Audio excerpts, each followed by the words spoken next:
At Middlebrooks, we are looking to provide tailored positive financial futures for individuals and companies that are in financial distress.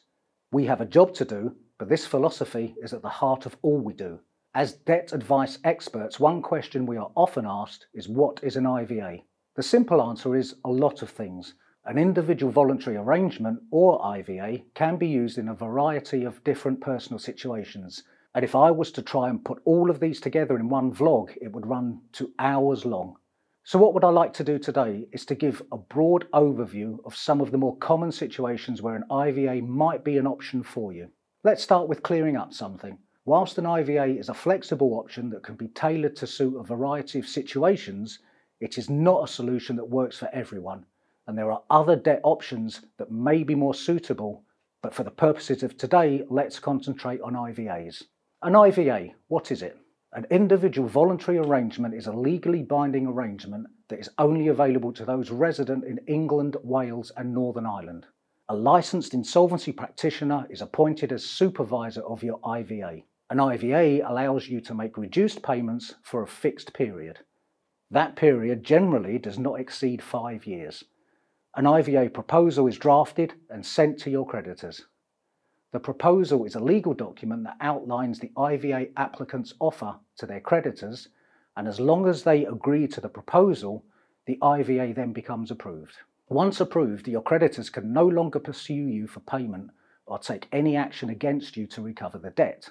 What kind of debts are included? An IVA will only deal with unsecured debts. This is a debt that is not secured against a specific asset.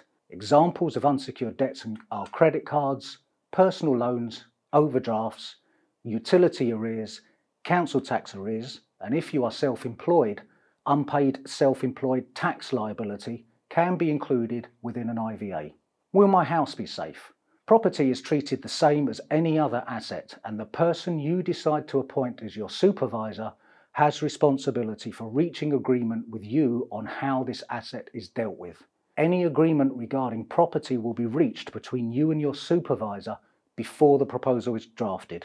Any agreement will be purely determined on the level of equity available in the property, and this will be ascertained using a valuation and your outstanding mortgage balance. Some examples of how the equity can be met are an extension of monthly contributions over and above the agreed 60 months.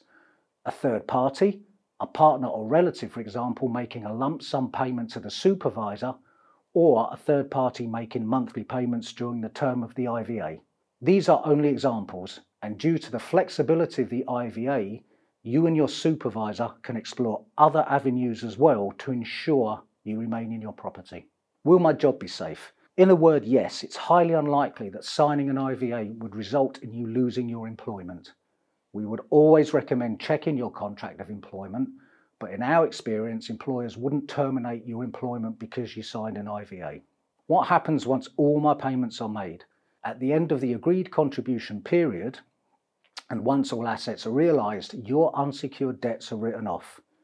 Your creditors must write off all outstanding balances on your account and close these. You are then discharged from your IVA. Hopefully this has provided a brief overview of the IVA process, and we are always on hand to answer any further queries you may have. We look forward to speaking with you soon.